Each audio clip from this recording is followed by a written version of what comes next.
Good morning, everyone. I'm about to head to the gym, my gym right here.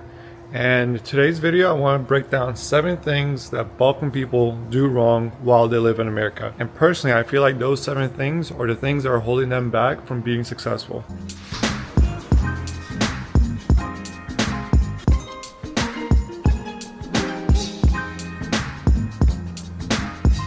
The first one is actually the comfort zone. A lot of foreign people usually end up sticking together and sticking to what they know when they move into a new country. When we moved to the US from Germany, obviously, after Bosnia, we were in Denmark, then we moved to Germany, and then we moved to the US afterwards. Most Bosnians stuck together, and the fact that they were all together, they did things that they were used to. They didn't really mingle with Americans or other people within, their neighborhood or their city, and they stuck to things that they knew. And if a Bosnian was working somewhere else, Bosnians would join that company as well, kind of learning the same skill sets, which is fine. We really helped each other. But the thing is, America runs different. Like, every country runs different.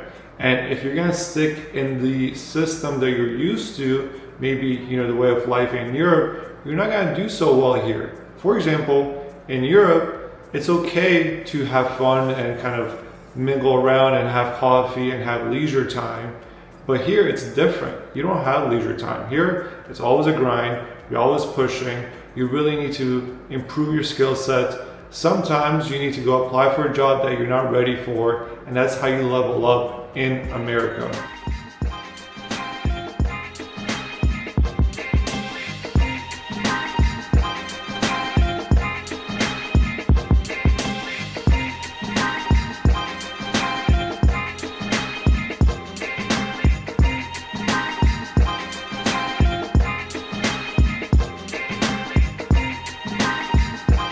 The next one kind of goes hand in hand with undervaluing their skills and not asking for self-promotions. A lot of Balkan people, especially Bosnians, they'll work at a job for 10, 15 years, and they'll say, well, if I deserve to get promoted, I will get promoted. But that's not really the way it works in America. And honestly, I don't even think it works like that in Bosnia anymore. Like, you really need to ask for the next promotion. If you want to be a manager, ask for it. If you want to be the COO, ask for it. No one's gonna give you the job and the raise without someone bringing it up. Like, even me myself, when I was in the medical field, honestly, I hated working directly on bedside because, I don't know, it was a lot of work. And I was like, hey, I wanna manage the unit. And I became a manager literally within the first year of being a nurse. And also on the side of me owning a business, yeah, like, I always want to help my employees make more and achieve more, but I also get busy. I don't have the time to think about everyone's promotion. So unless they come to me, unfortunately, they don't get a promotion as frequently as they should possibly, or maybe even a raise. So the second one is definitely them not asking for promotions and raises and undervaluing their skill sets overall.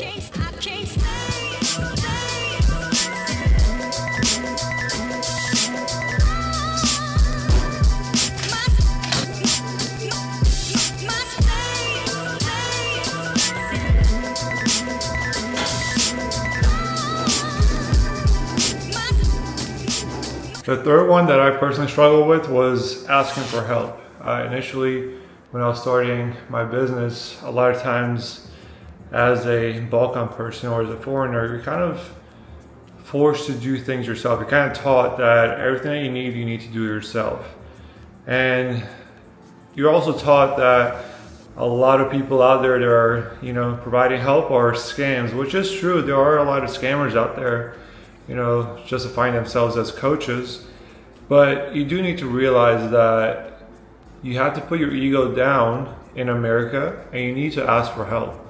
Doesn't matter if you're starting a business or if you're looking to get a new job or a promotion, whatever it is. I personally had to realize that it's okay to ask for help. Doesn't matter if that person's below you, above you, whatever it is, it's hard to make it by yourself, and you will need the guidance and advice from others.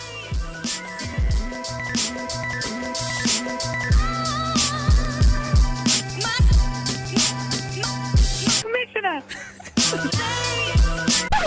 is lit. Just take a look at the drip. You boys don't get fired in.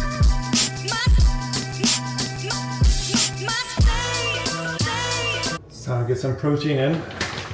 Got a big bag of whey. I'm not usually a fan of protein powder, but it's kind of one of those things where it's like, does it really hurt you by taking it? And is there more benefit for actually taking it?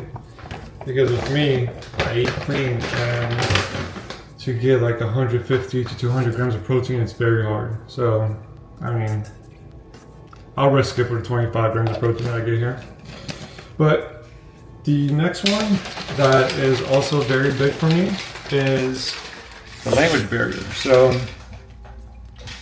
a lot of foreigners and Balkan people, I mean, we didn't come to the States knowing how to speak English. And even though we know enough to get by, to really get to the next level, you really need to know how to articulate, you really need to know how to speak well.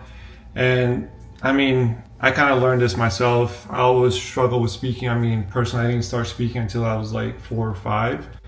And I feel like that was like a language barrier from the beginning. But then coming to the States, I kind of knew German because I was living in Germany, and then I knew Bosnian, and now I had to learn a new language. But the fact like I mingled with primarily Bosnians, I didn't really get to practice English in America that much, which was one of the first kind of biggest mistakes that we do that I mentioned earlier in the video. You really need to perfect your language. What I did personally is I read a lot of books, kind of more complicated books versus just like the easy like 6th grade level books. I read the books out loud as well, and I also attempted to speak at public events, speak with more Americans, just try to articulate, and I would also give feedback. Like I used to like kind of like slur, so I didn't really have a clear speech. So every time I would speak, I would look at how people reacted to me, and if I was like, they look kind of confused, okay, I didn't articulate that well enough, what can I do next time to make it better?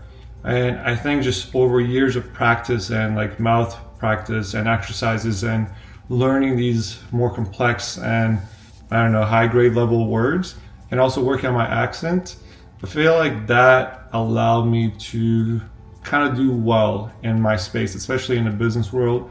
I know a lot of people will say, well, you know, what I have up here is good enough. It doesn't matter if I can't articulate it. No, if you can't articulate it, it doesn't matter what you have up here because no one can follow what you're saying. And the reason I bring this up is because, you know, at Gentech, we have people that work, you know, in Latin America or like in the Middle East.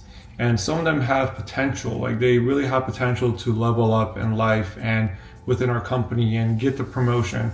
But with me, it's like with the promotion, you would be client facing. And if you're client facing, you can't seem like you don't know what you're talking about. And I know that's a language barrier. They know what they're doing, but just like client facing, if I put a high paying client in front of that person and they don't speak English well enough, they would pre-assume that our whole company isn't running smooth. So my recommendation for anyone that's Balkan or foreign in America, really practice on your English, practice on your accent, make sure that you can articulate well. And you know, I say this for people living in America, but even if you're abroad and you're working for American companies, try to work on your English language.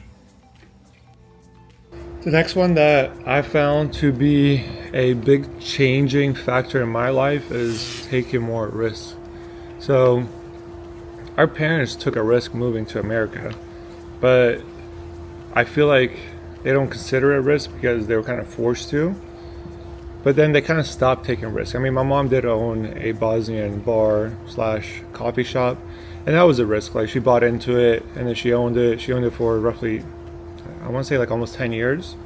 That was a risk. But then you kind of get to this level where like you're good, where you don't need to keep on taking risks because then you have maybe a chance of losing what you built. And that's kind of where you stop growing, because you really need to take risk in America, because I mean there's a saying with no risk no Rari, but there's like calculated risk as well. I don't just take a risk to take a risk. I calculate all my risks. So I'm like, okay, how much can I lose and how much can I gain? and you need to keep on taking more risks in order to keep on growing. As soon as you're like, I don't want to lose what I have, you end up slowing down your growth, which, isn't a bad thing. Like, obviously you're not going to take a huge risk when you're, doing pretty well in life, but it is important to continue taking risk and not being scared to take a risk, and really understanding that in America, it's all about risk. It's all about doing things that are unconventional, and those are people that do well. If you're going to work a regular job, yeah, there's no risk, but you're not really gonna be that well off.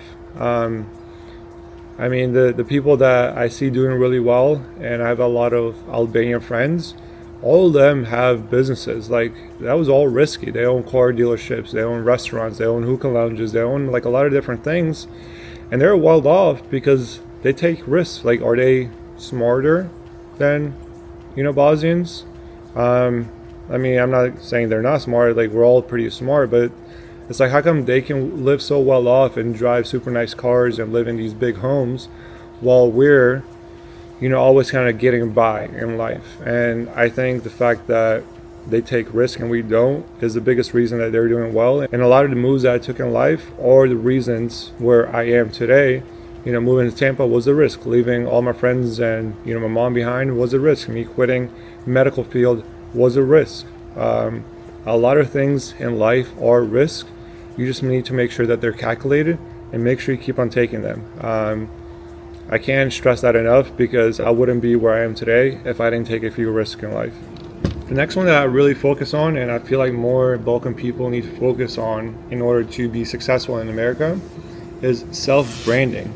A lot of people that kind of started following my journey 4 or 5 years ago, they kind of saw me come up, right? That's what they use as the term. But when they say come up, like, it's getting out there, like really finding a way to stand out, really start making business moves, start making money.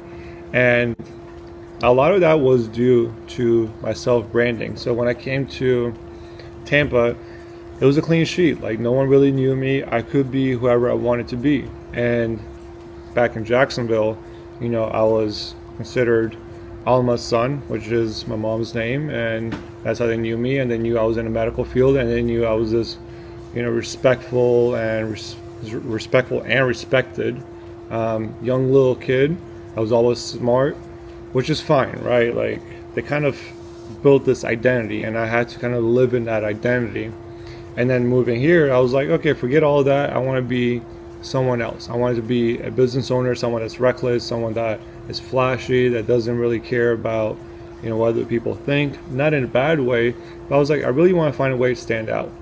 So I started digging into the business space. I started making some money, but then I feel like the life changer for me, at least at that time, was buying a chrome gold i8. So super flashy. Probably not the best financial advice, coming from a Balkan family.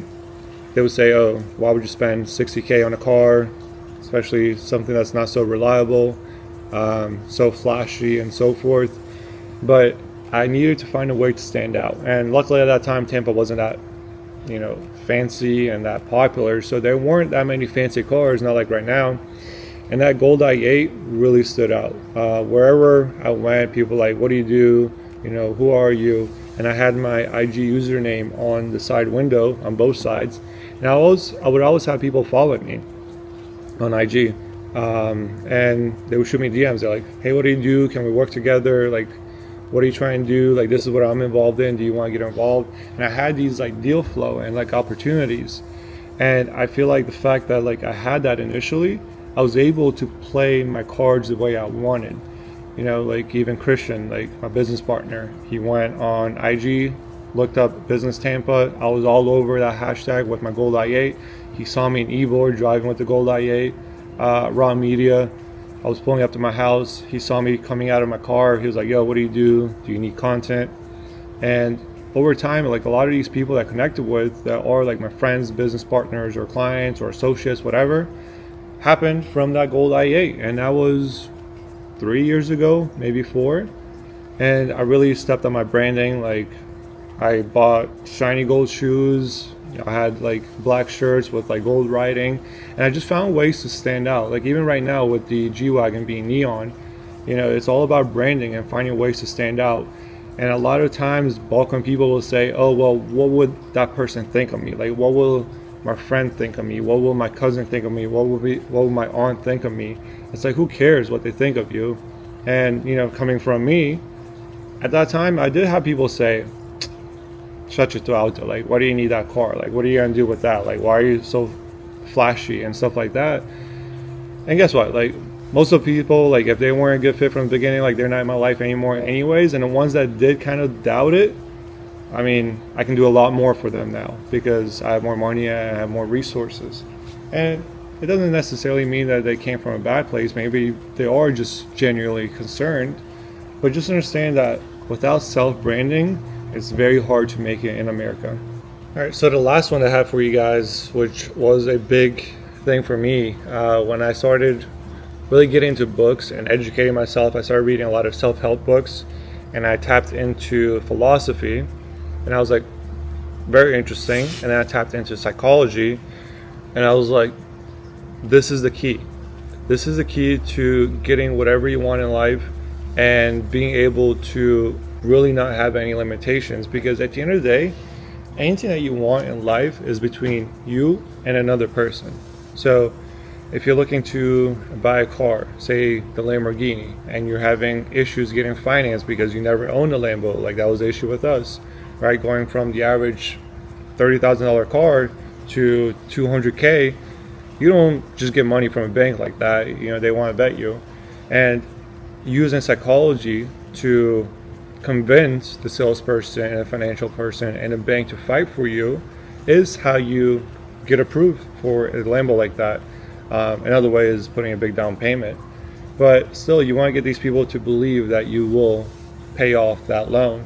Another one is when I was looking to get out of bedside nursing and I wanted to be a manager, using psychology to approach the higher up manager and explaining why I believe me being in that position will be better help for the floor and the team and everyone else moving forward.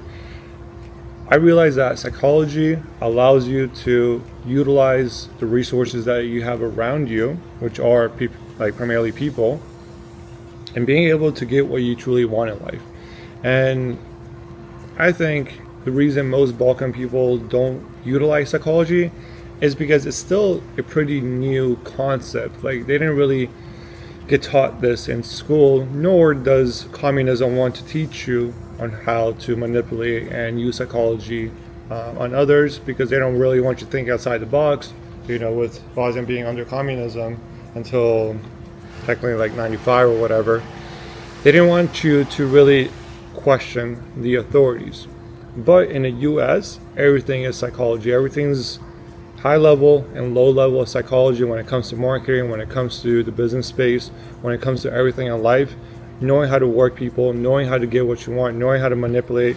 I know people think of the word manipulating as something wrong, but if you guys have kids, you manipulate your kid into eating something, like whatever it is. Like, hey, look this way, and then here's a spoon of whatever you're feeding them, broccoli or whatever it might be. Shouldn't be feeding them broccoli because it gives them gas. But having that knowledge allows me to use this skill set and take it almost anywhere else in the world and be successful, because a lot of other countries aren't that equipped or aren't that educated in psychology, especially when it comes to marketing, because obviously that's the space I'm in, where I know anywhere I go I can take the US methods and the US way of marketing and convincing people to do something and really dominate that area. And I know this from experience because we recently went on a trip in Guatemala, and they're also raised to be humble and not really try to use people in a bad way. But I don't think it's using people in a bad way. And we were able to go in there, close a big client just because of the psychology of selling, marketing, and so forth. And that's my plan of doing that in Bosnia as well. Being able to go to Bosnia, really use my skills of psychology and marketing to dominate that space. There are marketing companies in Bosnia. There are some decent ones, but there's no way that with my skill sets and my resources that I can't dominate that area and their clientele and whatever it is. But those are the key components of being successful in the U.S. Like I said, I came here at the age of 8. I started elementary school. I kind of went through that whole process. I was raised with Bosnians. I was raised with Albanians. I was raised with certain principles of life, and I learned my own principles in life, and through trial and error, trying to figure it out and make it in America. America is hard. It's a hard country to live in. Like, there really is no support. If you don't do well, you're on your own. And the fact that it is a dog-eat-dog world out here, you really need to become a dog, and you really need to learn the process of the way it is in America. I hope you guys enjoyed this video. I hope you guys are following me on IG. If you're not, I'm disappointed, but make sure you follow me on IG. Like this video, leave me a comment. Let me know which one resonates with you guys the most, and if you're actually implementing any of these and you already saw an impact in your life. See you guys in the next video.